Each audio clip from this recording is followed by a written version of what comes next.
Buenas tardes, buenas noches. Estamos en el tema 6, capítulo 3 de Primera de Timoteo. Vamos a comenzarlo. El carácter del ministro. El carácter del ministro. Voy a leer Primera de Timoteo 3 del verso 1 al 7. No sé si tienen música, porque se oye aquí en el monitor. Gracias. Dice: palabra fiel, si alguno anhela obispado, buena obra desea, pero es necesario que el obispo sea irreprensible, marido de una sola mujer, sobrio, prudente, decoroso, hospedador, apto para enseñar, no dado al vino, no pendenciero, no codicioso de ganancias deshonestas, sino amable, apacible, no avaro, que gobierne bien su casa, que tenga a sus hijos en sujeción con toda honestidad, pues el que no sabe gobernar su propia casa, ¿cómo cuidará de la iglesia del Señor? No un neófito, no sea que envaneciéndose caiga en la condenación del diablo. También es necesario que tenga buen testimonio de los de afuera, para que no caiga en desacrédito y el lazo del diablo. Esto nos enseña, este pasaje, que los líderes de la iglesia no deben de ser elegidos porque son profesionales exitosos, o por su situación económica, o por ser habilidosos, o por tener gracia con la gente.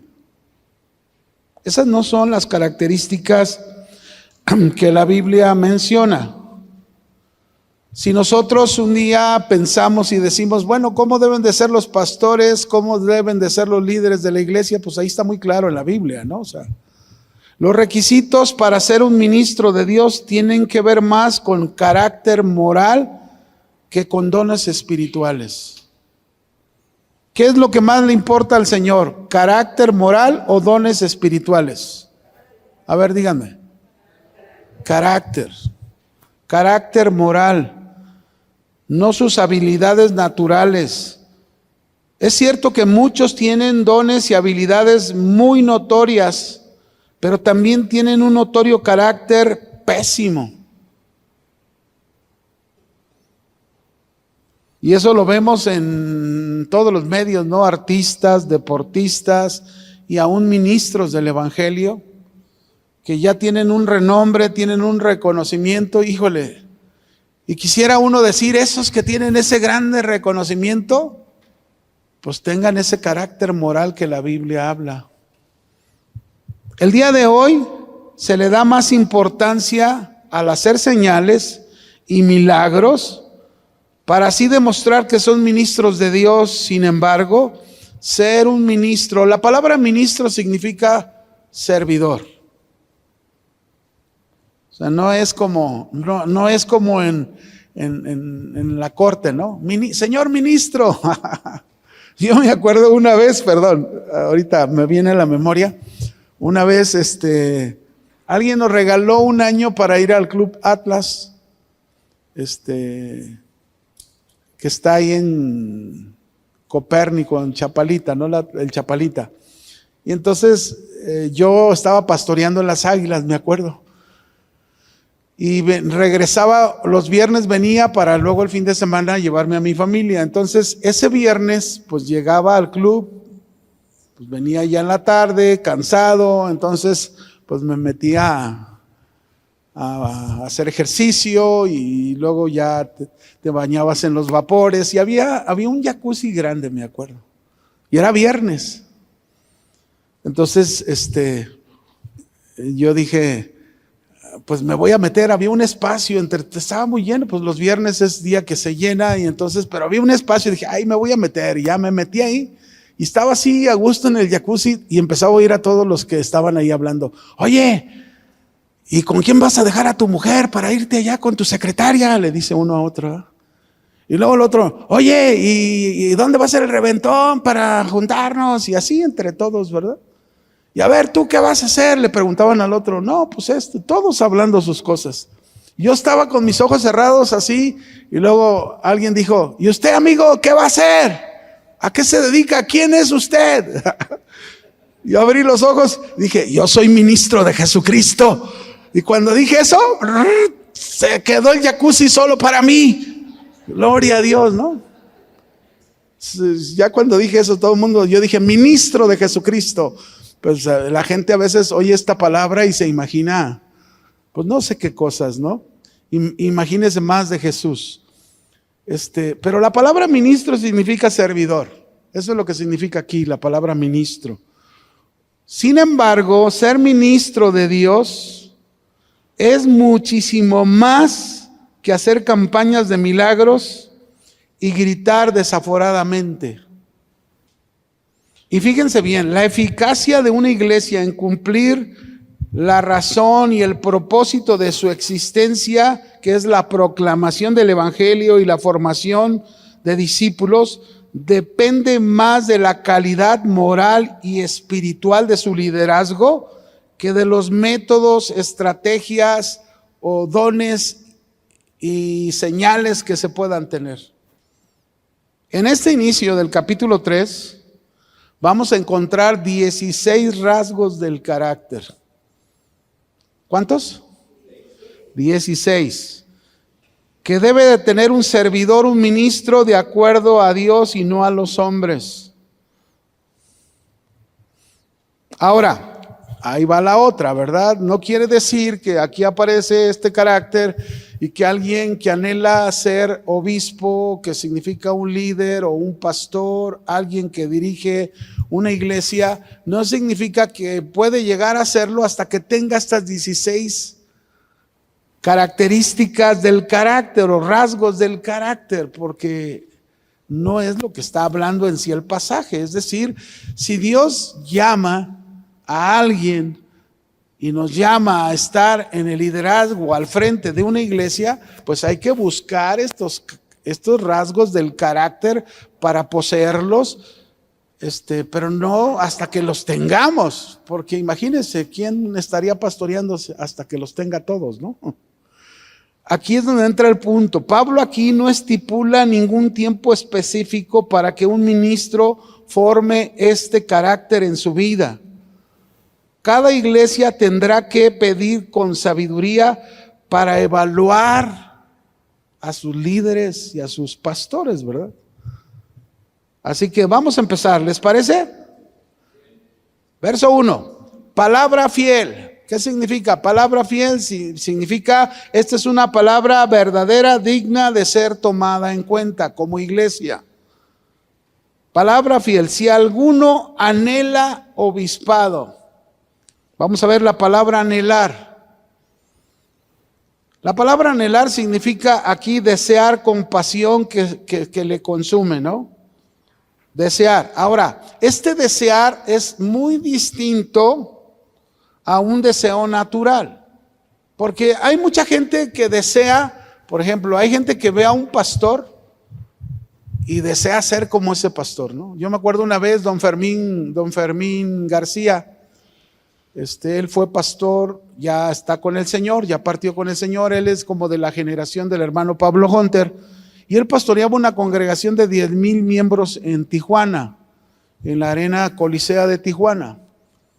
Y él compartía una vez que un joven se acercó y le dijo, pastor, yo quiero ser como usted, ¿verdad? Pues ya lo veía con su fama, una iglesia grande, pues provisto, porque Dios había provisto una buena casa, un buen auto. Y entonces el joven, yo quiero ser como usted. Y entonces el hermano Fermín le dice, ¿sí te gustaría? Sí. Pues fíjate que yo estuve 30 años de misionero con los indios Aucas en el Perú. Si quieres, por ahí puedes comenzar. 30 años. Es decir, realmente hay que pagar un precio para que Dios te forme, porque Dios nos va formando, Dios nos llama y nos forma y nos hace pasar por situaciones, lugares y cosas que son parte del trato y la formación de Dios para que estos rasgos del carácter puedan verse en ti. Así que no es un deseo natural. Es un deseo que surge del llamado de Dios, porque Dios es el que llama al ministerio. Amén. Dios es el que llama, dice la Biblia en Efesios 4:11, ahí lo puedes ver. Ahí aparecen los 5 dones ministeriales en Efesios 4:11. Y esos 5 dones ministeriales son, dice, y Él estableció a unos apóstoles, profetas, maestros, evangelistas y pastores. Se conocen como 5 dones ministeriales. ¿Quién es el que da estos dones, este llamado a estos? El Señor. Entonces, este es un deseo que surge de un llamado de Dios. Quizás cuando hay un llamado de Dios, muchas veces nosotros todavía no sabemos específicamente qué Dios quiere de nosotros. Pero hay un deseo que Dios ya puso ahí en el llamado. Y entonces tú comienzas con ese deseo a querer servir a Dios. Como dice aquí, si alguno anhela obispado, buena obra, ¿qué? Desea. Obispado viene de la palabra griega episcopeo, y esta palabra obispado significa supervisar, velar, gobernar, predicar y enseñar. Todo esto significa esta palabra obispo. Y en las cartas de Timoteo, la primera y la segunda, Pablo usa los términos que son sinónimos: anciano, presbítero y obispo. Hoy en día, por ejemplo, hay iglesias que tienen muchos años de haber sido fundadas, pues sobre todo en los Estados Unidos.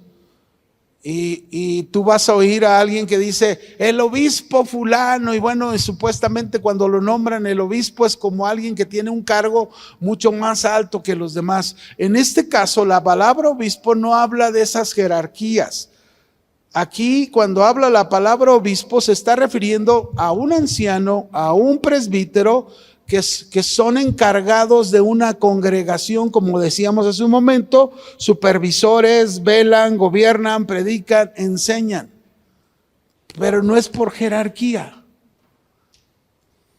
Como hoy en día se considera este nombre, obispo, ¿no? Ok, si alguno anhela obispado, buena obra desea. Es decir, en la versión del lenguaje sencillo lo explica así: si alguno desea dirigir una iglesia, desea un buen trabajo. Qué privilegio servir a Dios. Es el más noble de todos los trabajos. Y aquí está por ejemplo Andrés, él es pastor y a ver, Andrés, ¿es el más noble de los trabajos ser pastor?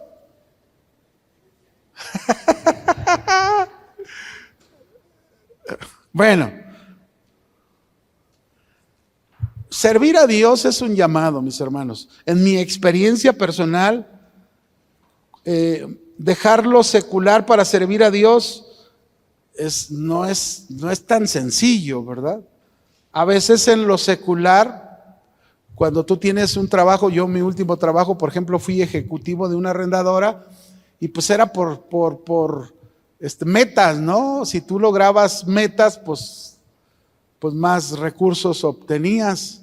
Pero aquí en el ministerio no es por metas, no es por logros. En el ministerio tú sirves a Dios, y como decía el hermano Pablo Hunter, con dinero, sin dinero, si el Señor te llamó, tú vas a ir a predicar. Y eso es una verdad. Entonces, el que desea obispado, buena obra desea, ¿no? Es un buen trabajo, es un privilegio. La verdad es que sí es un privilegio servir a Dios, que no es nada fácil, pero sí es un privilegio. Al final de cuentas, Dios nos va enseñando, nos va madurando, nos va capacitando, y no es lo mismo cuando recién empieza uno a cuando ya han pasado muchos años de formación, ¿no? Pero dice, es necesario. Verso 2. Es más, está bien, palabra fiel es esta. Si alguno anhela obispado, buena obra desea. Y luego, pero es necesario. Esta frase quiere decir mucho, Pero es necesario, enfatiza una importancia suprema debido a la naturaleza misma del llamado. Esto quiere decir que el llamado no es para cualquiera. ¿No es qué? No. No es para cualquiera que quiera ser pastor. Imagínense, yo me acuerdo una vez, quiero usar estos ejemplos para que nos quede más claro. Cuando yo estaba pastoreando en las Águilas, recuerdo que una vez marcó una mujer, ¿no? A la oficina. Contesté: ¿usted es el pastor Sergio Dueñas? Sí, con gusto, a sus órdenes. Fíjese que mi esposo y yo acabamos de terminar el instituto, no sé qué instituto estudiaron. Dice, y pues ya estamos listos para ser pastores. Ah, sí, ya estamos listos para ser pastores. Y mire, mi esposo canta y canta muy bien y predica muy bien. Entonces, pues yo quisiera ver si usted nos puede dar oportunidad de ir a su iglesia para que usted nos dé una ofrenda y estamos haciendo esto para levantar la iglesia donde vamos a pastorear. ¿Así funcionan las cosas?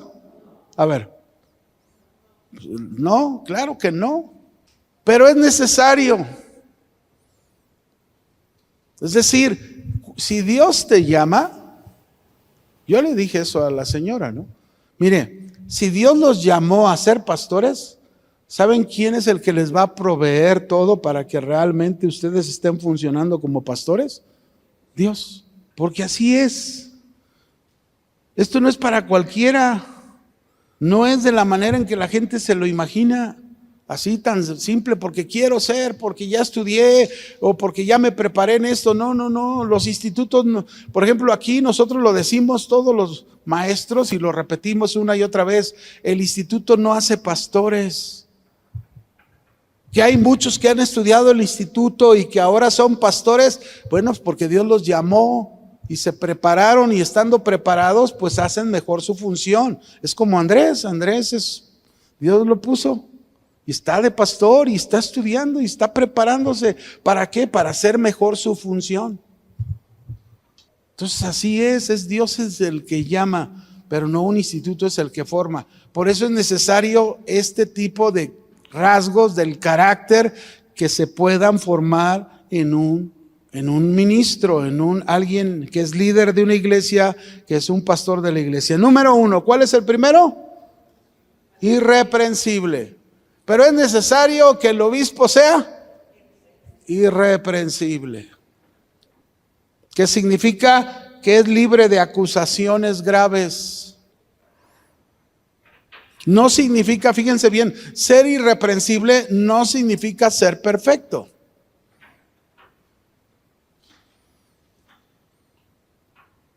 No significa ser perfecto, sino que la gente no tiene serias acusaciones en su contra. Eso es lo que significa. Irreprensible, así tiene que ser un líder. Hoy es triste hoy en día que vemos muchos casos donde no se buscan, repito, estos rasgos del carácter. Se busca más el tener popularidad con la gente, gracia con la gente, habilidad para hablar, etcétera, etcétera. Por ejemplo, alguien invita a otro a la iglesia.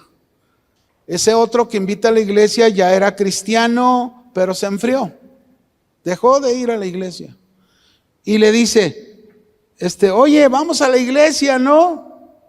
Y luego le contesta el otro: con el pastor que pide prestado a la gente y no paga.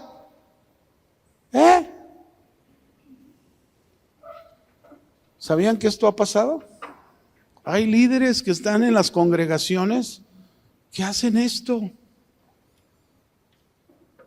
y no pagan. ¿Es irreprensible esa persona? Pregunto. Claro que no. Está dando lugar a que lo acusen, lo señalen. Y no debe de ser de esta manera. Dice, o otros dicen: con el pastor que engañó a su esposa. Qué triste, mis hermanos, pero esto ha pasado. Esto ha sucedido. Y podría hablarte de tantas cosas que pasan, ¿no? Yo conocía a un pastor. Éramos amigos.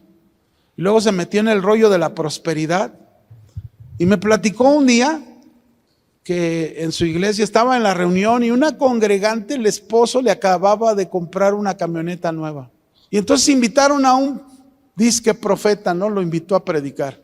Y entonces el profeta vino y dijo, a ver, ¿quién de los que están aquí presentes tiene una camioneta nueva? Y levantaron la mano como 3, ¿no?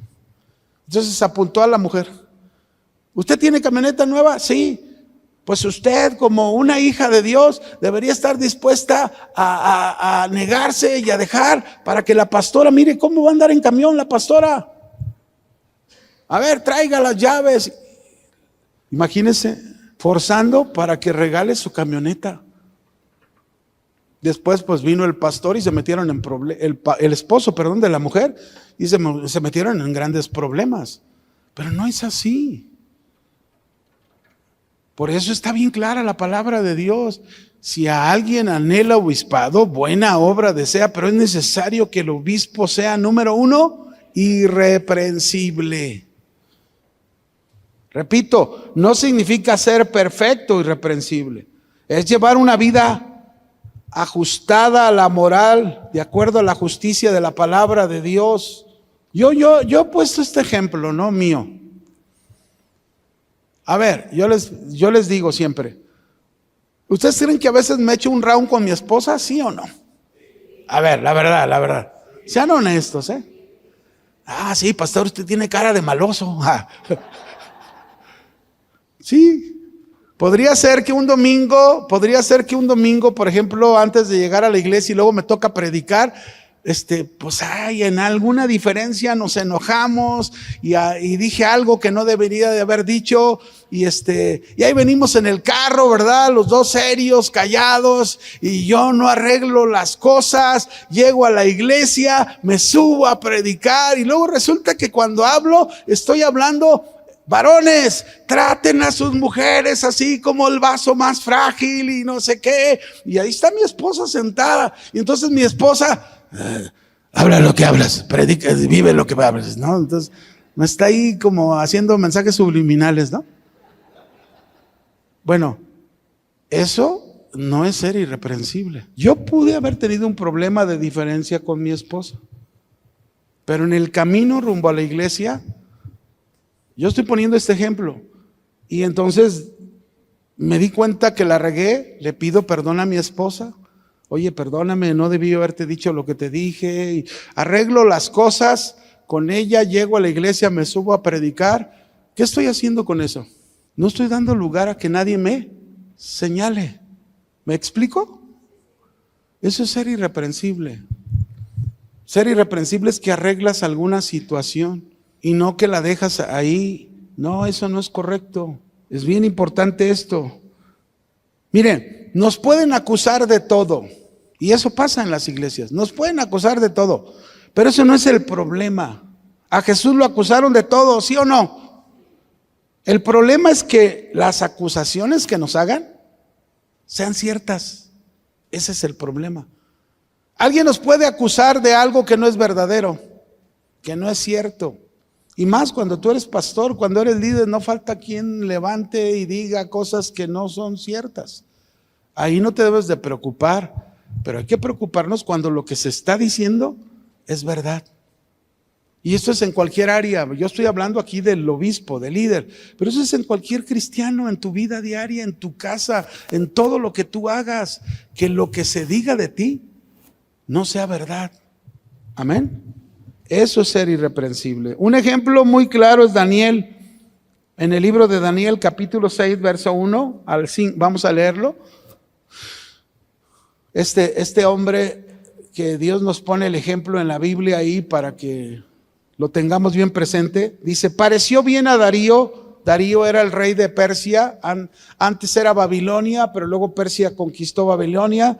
Y luego dice que Darío pareció bien constituir sobre el reino 120 satrapas que gobernasen en el reino, y sobre ellos 3 gobernadores, de los cuales Daniel era uno, y quienes estos satrapas diesen cuenta para que el rey ¿qué? No fuese perjudicado. En otras palabras, hagan de cuenta que los 120 satrapas es como si fueran presidentes municipales, ¿no? Es un ejemplo, ¿no? En todo el reino. Y 3 gobernadores sobre esos 120 sátrapas. Pero luego estos 120 sátrapas querían hacer algún movimiento chueco, alguna tranza, y venían con los otros 2 gobernadores, que no era Daniel, y ahí te va una mochada para que nos dé chance de hacer esto. Y entonces Daniel se enteraba y no los dejaba. Y entonces por eso dice lo que sigue. Dice, pero Daniel mismo era superior a estos sátrapas y gobernadores, porque había en él un espíritu superior. Y el rey, ¿quién? El rey pensó en ponerlo sobre todo el reino. No, hombre, ¿cómo creen que estaban los 120 sátrapas y los otros 2 gobernadores? ¿Cómo estaban? Casi se lo comían. No nos deja ni siquiera transear una tortilla. Así estaban. Entonces los gobernadores y sátrapas buscaban ocasión para acusar a Daniel en lo relacionado al reino. Fíjense bien, ¿qué querían hacer? Acusarlo. Mas no podían hallar ocasión alguna o falta, porque él era, ¿cómo era Daniel? Fiel. Y ningún vicio ni falta fue hallado en él. Irreprensible. ¿Cómo? Irreprensible. Que no das lugar a que te acusen. Amén. No das lugar a que te acusen. Ahora yo ponía el ejemplo de esposo, pero también podría ser el ejemplo de papá. Si uno es papá, si tienes hijos y la verdad no eres un papá sabio, un papá que sabe dirigir a sus hijos, pues seguro a lo mejor vas a tener problemas con ellos y vas a decir cosas que no debes de decirles. Y bueno, van a la iglesia y pasa lo mismo, ¿verdad? No arregla las cosas y tus hijos pues te van a estar acusando. Entonces, este es un rasgo del carácter muy importante, que seamos ¿cómo? Irreprensibles. No des lugar que te acusen. Sea tu casa, sea tu trabajo, sea la iglesia, sea lo que sea. Y luego el segundo rasgo, marido de una sola mujer. Pablo no está diciendo con esto que forzosamente el ministro tiene que ser casado, porque hay ministros que son solteros, ¿no? Pero sí está mostrando que lo que más se sugiere en el ministerio es que se sea una persona casada. Así que bíblicamente no está prohibido que un líder a fuerza se tenga que casar, ¿no? La Iglesia Católica, ustedes saben que ellos usan el celibato, exactamente, ¿no? Con los sacerdotes, y por eso pues tantos problemas que han salido de cosas entre los seminaristas, entre padres y todo eso, por la falta de no estar casados, ¿no? El requisito aquí es que tenga una sola esposa y no 2 a la vez. La bigamia es rechazada por las Escrituras en el Nuevo Testamento. El propósito de este requisito es enfatizar sobre la fidelidad matrimonial y la pureza moral y sexual en la vida del ministro, que es muy importante. Y aquí es donde encontramos otro grande y serio problema muy generalizado el día de hoy, ¿no? Hombres que pues caen, ¿no?, en esta situación del adulterio. Pero ahí está otro requisito: marido de una sola mujer, fiel. Imagínense, ¿verdad? Tenemos a un pastor fiel, pues ahí está la iglesia mirando esa fidelidad. Ahí está la iglesia diciendo, pues él mismo enseñando cómo debe de ser un matrimonio, pues tiene autoridad para hacerlo, ¿no? Así que, ahora, podríamos hablar cosas que pasan entre este punto, ¿no? Por ejemplo, ¿puede volver al ministerio de la predicación alguien que ha caído en adulterio? O sea, un pastor, un ministro, un obispo que ha caído en adulterio, que es restaurado y todo eso, ¿puede volver a ministrar después? ¿Puede o no? Pues sí puede, pero lo conveniente es muy difícil. ¿Por qué? Porque cuando una persona que adultera y luego es restaurado y vuelve al pastorado, muchas veces, pues no va a faltar quien lo señale. No es tan fácil. Ahora, hay muchos ministros, ¿verdad?, que así ha sido sus vidas, que han intentado restablecer, por ejemplo, un Jimmy Swaggart, que en su tiempo Dios lo usaba muchísimo. Este hombre cayó en el adulterio, duró mucho tiempo siendo restaurado, volvió otra vez a tomar el lugar del pastorado, pero ya no fue igual. Ya no es lo mismo. Por eso el líder o el ministro debe ser un hombre de moralidad incuestionable, que es enteramente fiel y leal a su única y sola esposa. Ese es lo ideal en el llamado de Dios. Amén. Seguimos. Luego, después de marido de una sola mujer, dice, debe de ser sobrio, no ebrio. Sobrio. Es alguien templado, moderado, que tiene que ver con el dominio propio, no un borracho que habla de seriedad de pensamiento, habla de tener una mente clara, alerta y vigilante. Sobrio. En 1 de Pedro 5:8 hay una advertencia que dice, sean sobrios y velad, porque vuestro adversario el diablo, como león rugiente, anda alrededor buscando a quien devorar.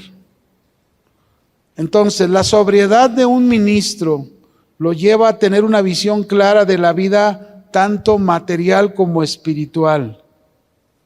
Sobrios, moderados, templados, no centrados en una sola cosa, como hoy en día oímos en internet un montón de ministros, predicadores centrados en la prosperidad, el éxito. Tú puedes lograr lo que tú quieras. No son moderados. Están centrados en una sola cosa. Este ministro sobrio es alguien que debe ser alguien lleno de fervor espiritual, equilibrado, cuidadoso, sano en sus hábitos físicos, morales y espirituales. Se dice que un ministro sobrio es aquel que sabe controlar su propia vida y la vida de la iglesia. Entonces, llevamos 3: irreprensible, marido de una sola mujer, sobrio. El cuarto rasgo es prudente. Y aquí prudente del griego significa alguien que está en su sano juicio, que no hace locuras, que no toma riesgos innecesarios, sabe tener cuidado, es disciplinado, tiene absoluto control de sus deseos sensuales. Y miren, si la mente está bajo control, la vida lo va a estar. Sea su cuerpo, sea su comportamiento, todo está bajo control. Y aquí nos está hablando de un ministro que es un hombre con excelencia moral interior y una ordenada conducta exterior. Prudente. ¿Cuántos casos, mis hermanos, no ha visto uno de pastores que se han endeudado la congregación, por ejemplo, allá en los Estados Unidos, ¿verdad? No, pues vamos a comprar este local, nos lo van a financiar a tantos años, ¿verdad? Toda la vida. Pero luego resulta que es tan grande la deuda que ya ni siquiera vendiendo aquello que compraron pueden pagarlo. Y eso no es sabio, mis hermanos, eso no es el ser prudentes. Otra cosa, por ejemplo, otro pastor, hagan de cuenta, vienen las ovejas, le cuentan en el consejo todo, y luego ya que le dicen al pastor lo que le cuentan, y no sabe guardar, y va y se lo cuenta a toda la congregación. Eso es no ser prudente. Por eso aquí está diciendo, tiene dominio, control, ¿verdad? Todo está bajo control. Otro pastor, el que es bien bromista, no sabe tener equilibrio y sus bromas son muy fuertes, imprudente. Yo me acuerdo, yo tenía ahí en las Águilas un hermano que era muy bromista, ¿no? Y éramos amigos. Entonces yo un día le marqué la línea y le dije, mira, mientras estemos afuera de la iglesia y convivamos y todo eso, o sea, está bien tus bromas, pero cuando estemos en la iglesia, yo te pido que ahí te comportes como debe de ser. Le marcaba su línea. ¿Por qué? Porque imagínense que en la iglesia y luego empiece con sus bromas. No, pues no es correcto. ¿Sí me explico? Prudente. Hay que ser prudentes en eso. Bien, seguimos. Irreprensible, marido de una mujer, sobrio, prudente, decoroso. Por ejemplo, en prudente, algo me viene a la mente, ¿no? En prudente. Una hermana que está teniendo problemas con su marido. Y luego va y se lo cuenta a 5 mujeres a detalle los problemas de su marido. Eso no es prudente, eso es ser imprudente. A lo mejor puedes ir y contarlo con tu líder, con tu pastora, tu pastor, para que puedas recibir un consejo sabio y que con la palabra y puedas, pero no es para contarlo a todos. Y a veces eso pasa, a veces todo el mundo sabe lo que la esposa o el esposo está haciendo o ha hecho y eso no está bien. Aquí dice por eso, rasgos del carácter, si alguien desea obispado, buena obra desea, pero es necesario que el líder sea de esta manera, ¿no? El quinto rasgo, decoroso. ¿Qué significa decoroso? Ordenado.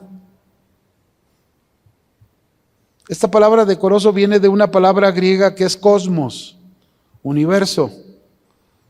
Y habla del orden que hay en el universo. Así que el ministro debe ser un hombre ordenado en todo. ¿En qué? En todo. Ordenado en su vida interior y ordenado en su vida exterior.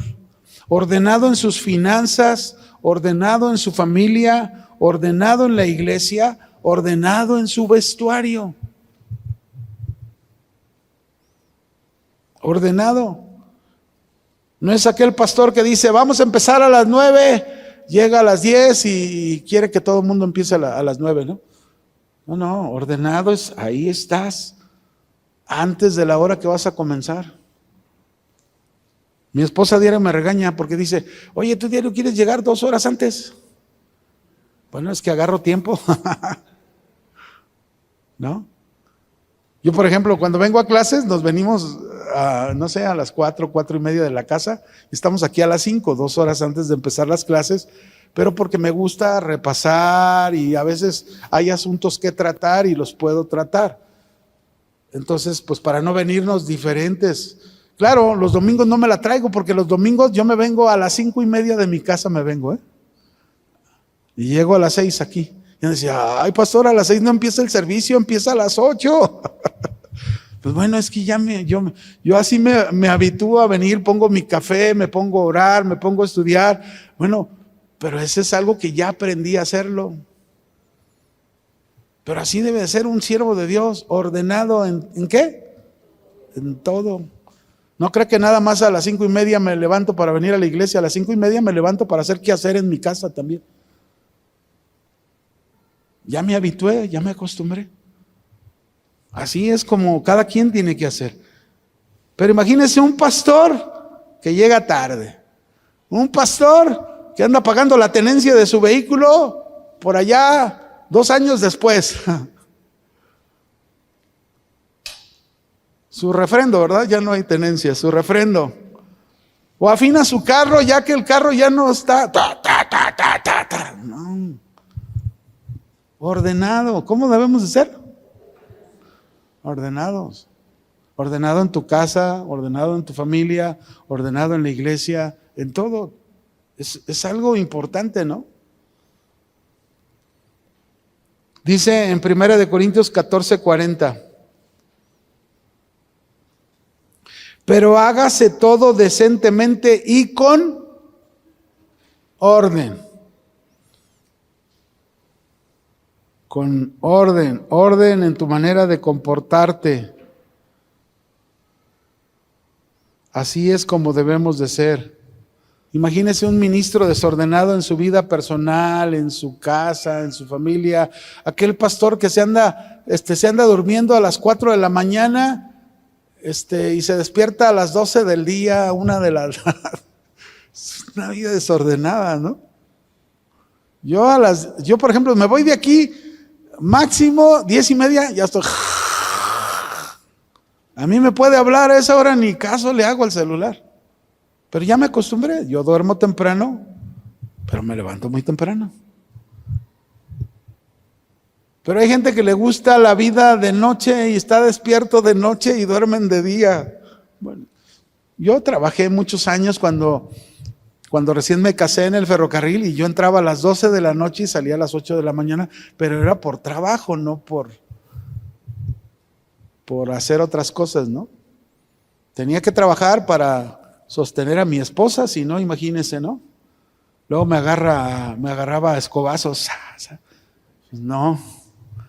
Entonces, ahí está, decoroso, ordenado. Así tenemos que ser, hermanos.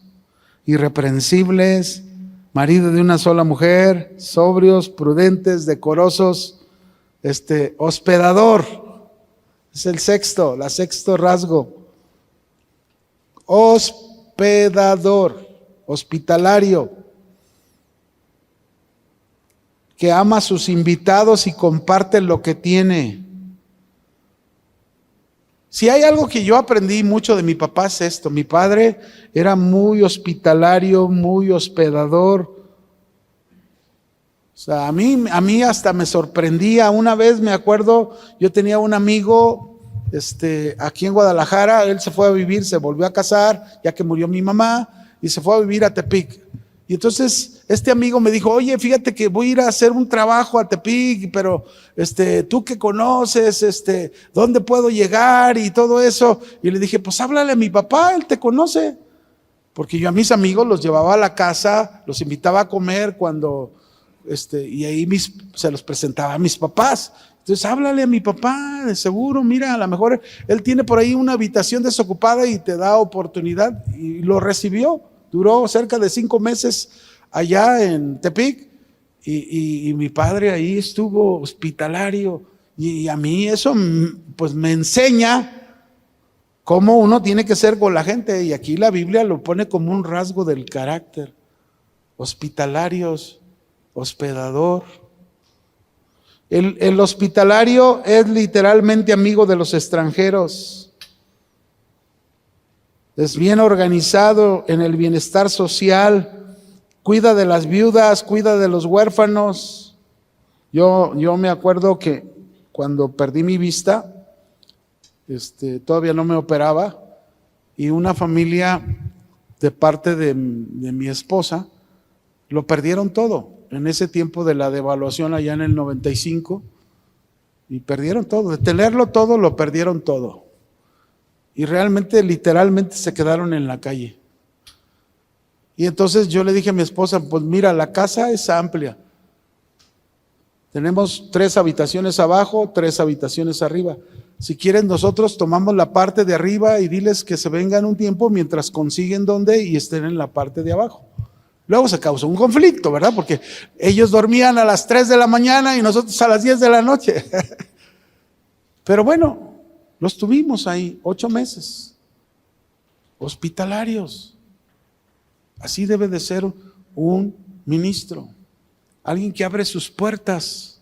A veces no queremos abrir las puertas, pero hay que abrir las puertas para atender, ser ayudador.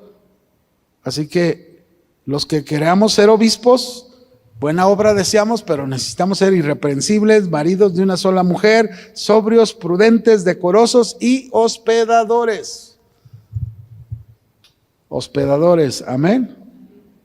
Aptos para enseñar sería el séptimo. ¿Qué significa apto para enseñar? Alguien que tiene esa capacidad en la enseñanza, no que es un erudito o un superdotado, no, solo tiene que saber compartir las enseñanzas de las Escrituras de una manera que las demás personas lo entiendan y ayuden en el crecimiento espiritual. Sí debe tener conocimiento bíblico suficiente para evitar errores serios de la palabra de Dios, ¿no? Por ejemplo, en otro pasaje ahí mismo, 1 Timoteo 4:6, Pablo le dice a Timoteo: si esto enseñas a los hermanos, serás buen ministro de Jesucristo, nutrido con las palabras de la fe y de la buena doctrina que has seguido. Qué importante, ¿no? O sea, nutrido, estudias, te preparas con la palabra de Dios, ¿no? Te haces un experto en la palabra de Dios. ¿Todo para qué? Para evitar algún error.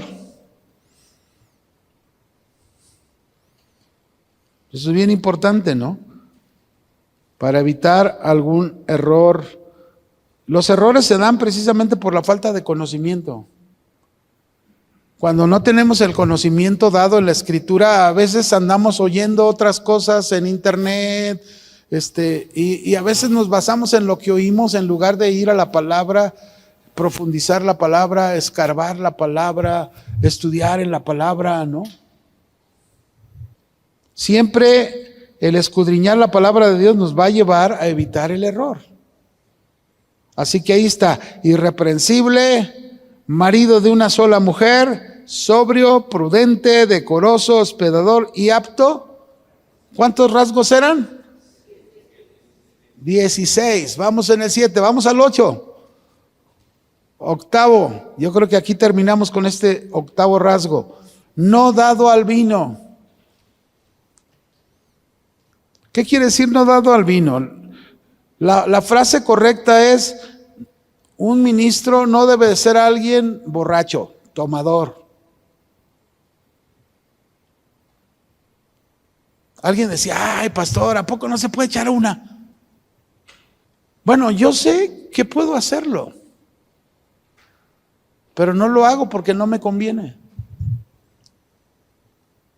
Imagínense, ¿verdad? Un día me voy con mi esposa a un restaurante y resulta que el mesero, no lo distingo, pero viene a la iglesia. Tiene poco viniendo a la iglesia y su grande problema, del cual Dios lo está sacando, es el alcoholismo. Entonces llega ahí, yo no lo distingo y estoy ahí en la mesa con mi esposa y le digo: oye, tráenos 2 copas de vino tinto.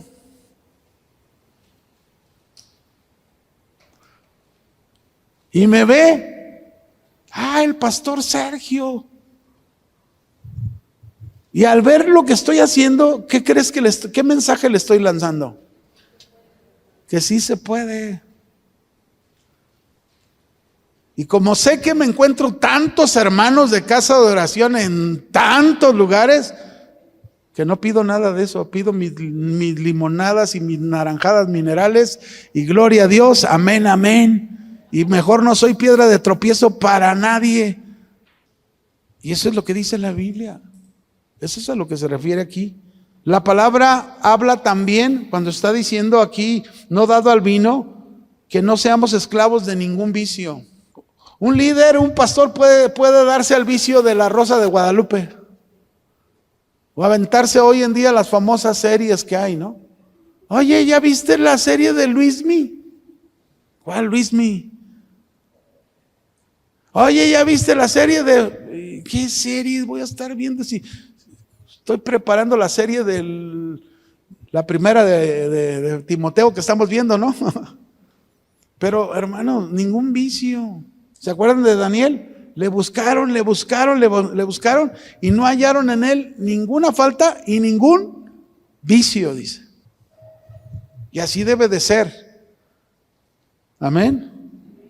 Se puede aplicar a cualquier tipo de vicios, cualquiera, incluso el exceso de comida o el exceso de algún pasatiempo. En lugar de estudiar la palabra de Dios, ¿verdad? Pasas más tiempo viendo el televisor o viendo la computadora o viendo tu celular que estudiando la palabra de Dios. Cualquier vicio. Amén. ¿Cuántos quieren ser obispos? ¿Cuántos anhelan, desean el obispado, no? Bueno, estos son rasgos del carácter que necesitamos tener.